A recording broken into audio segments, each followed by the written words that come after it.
Hey guys, I'm making this quick video for you if you're looking to a way how you can connect your Dell laptop to monitor. So it's super simple.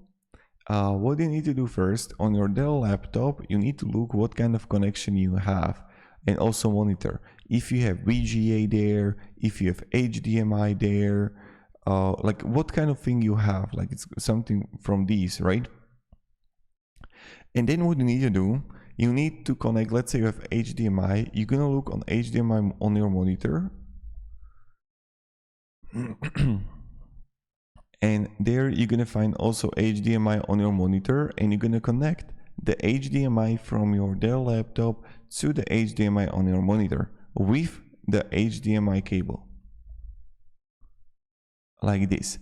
But what can happen, maybe you have VGA on your monitor and HDMI on your laptop, then you need to buy adapter.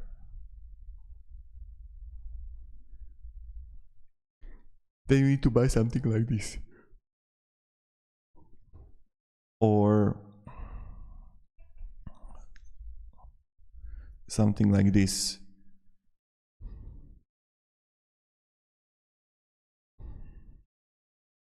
So that's something you need to buy for like connecting it to your monitor and laptop. It really depends what kind of connection you have. So write me down below in the comments what kind of connection you have, and this is how you're gonna do it.